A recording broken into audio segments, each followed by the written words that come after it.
다 함께 사도신경으로 신앙 고백하며 하나님 앞에 나아가도록 하겠습니다. 전능하사 천지를 만드신 하나님 아버지를 내가 믿사오며 그 외아들 우리 주 예수 그리스도를 믿사오니 이는 성령으로 잉태하사 동정녀 마리아에게 나시고 본디오 빌라도에게 고난을 받으사 십자가에 못 박혀 죽으시고 장사한 지 사흘 만에 죽은 자 가운데서 다시 살아나시며 하늘에 오르사 전능하신 하나님 우편에 앉아 계시다가 저희로서 산자와 죽은 자를 심판하러 오시리라. 성령을 믿사오며 거룩한 공예와 성도가 서로 교통하는 것과 죄를 사하여 주시는 것과 몸이 다시 사는 것과 영원히 사는 것을 믿사옵나이다. 아멘. 찬송가 442장 찬송가 442장 찬송하겠습니다. 2절과 3절 사이에 간주가 있겠습니다.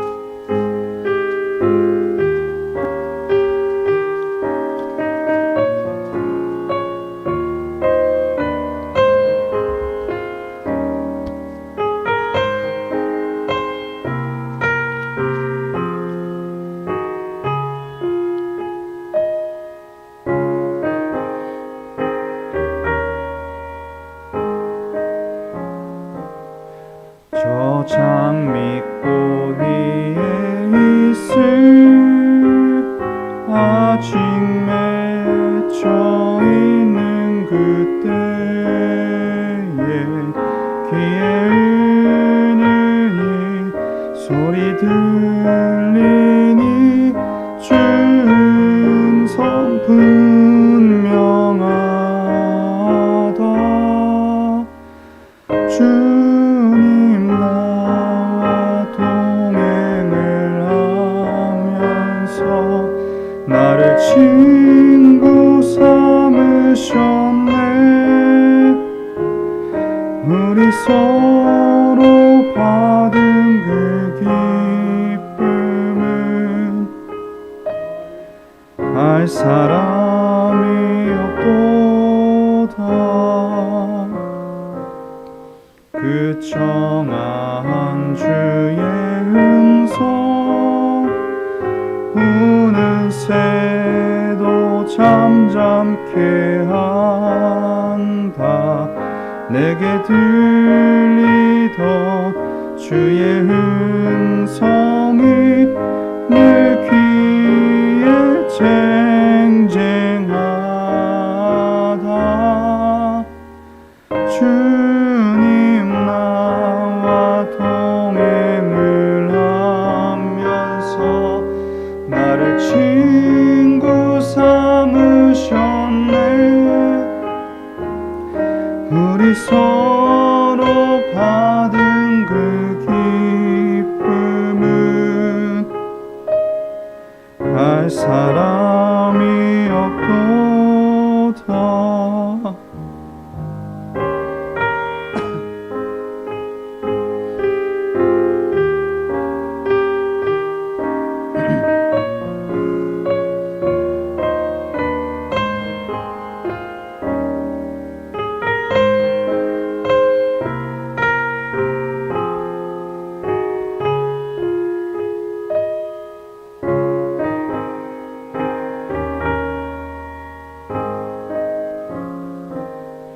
밤 깊도록 동산 안에 주와 함께 있으려 하나. 괴로운 세상에 할 일 많아서 날 가라 명하신다. 주님 나와 동행을 하면서 나를 친구 삼으셨네. 우리 서로 받은 그 기쁨은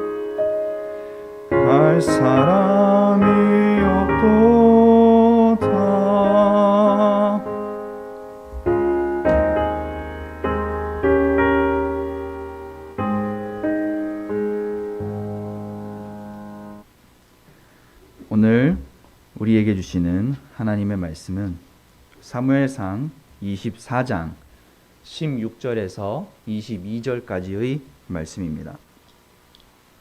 사무엘상 24장 16절에서 22절까지의 말씀입니다. 저와 여러분이 교독하겠습니다. 다윗이 사울에게 이같이 말하기를 마침에 사울이 이르되 내 아들 다윗아 이것이 내 목소리냐 하고 소리를 높여 울며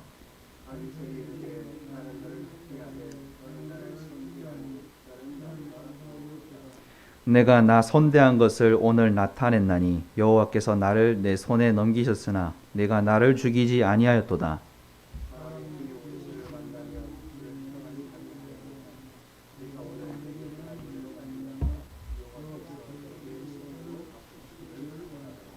보라, 나는 내가 반드시 왕이 될 것을 알고 이스라엘 나라가 내 손에 견고히 설 것을 아노니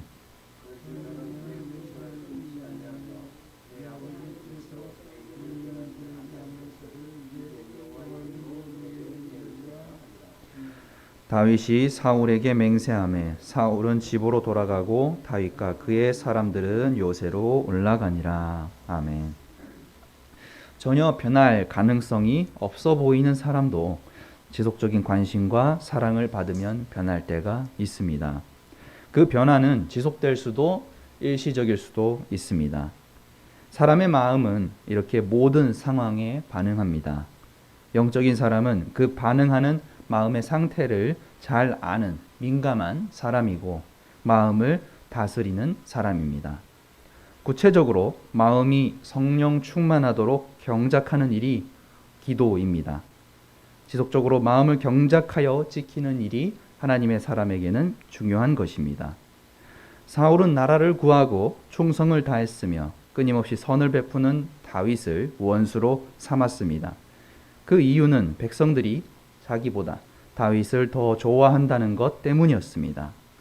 다윗과 사울의 큰 차이가 있다고 한다면 다윗은 항상 기도하고 하나님의 뜻을 구한 사람이라는 것입니다. 우리는 열심히 기도하여도 육신의 생각이 우선된다면 성령을 거스르게 된다라고 갈라디아서 5장 17절에서 사도 바울이 말씀한 것을 알고 있습니다. 그러므로 우리는 언제나 기도할 때에 지속적으로 하나님의 마음에 합한 생각을 가질 수 있도록 마음을 경작해야 하는 것입니다. 블레셋과 전투가 끝나자마자 사울은 군대를 다시 이끌고 다윗을 쫓아왔습니다. 엔게디 광야의 수많은 동굴을 수색하던 사울은 마침 다윗이 숨어있던 굴에서 대변을 보게 됩니다. 이 기회는 다윗에게 다시 오지 않을 커다란 기회였습니다. 그러나 다윗은 하나님의 기름 부음 받은 자를 죽일 수 없다며 그의 겉옷자락만을 베었습니다. 이렇게 다윗의 결정은 세상의 관점으로 보면 기회를 낭비하는 어리석은 모습과 같이 보입니다. 그러나 다윗의 결정은 하나님의 마음에 합한 선택이었습니다. 오늘 본문 앞에서 다윗은 자신의 무고를 증명하기 위하여 사울과 그의 군사들 앞에서 나타납니다. 그리고 자신이 베었던 사울의 겉옷자락을 여러 사람 앞에서 보여주었습니다. 그리고 다윗이 자신의 무고함을 증명하게 되면서 그 다윗의 말을 들은 사울이 할 수 있는 일은 없었습니다. 비록 다윗은 사울을 죽이지는 못하였지만 그렇게 사울의 사람들 앞에 서게 되면서 다윗은 이미 사울을 제압한 셈입니다. 여기서 사울이 무리수를 두게 된다면 지금껏 자신을 따라 다윗을 쫓았던 군사들의 신임마저 이를 위기에 처할 수 있습니다.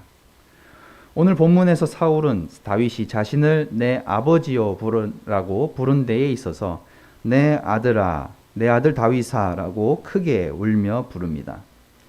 사울은 자신의 처지를 인정합니다. 먼저 그는 너는 나보다 의롭도다 라고 말하기도 하였습니다.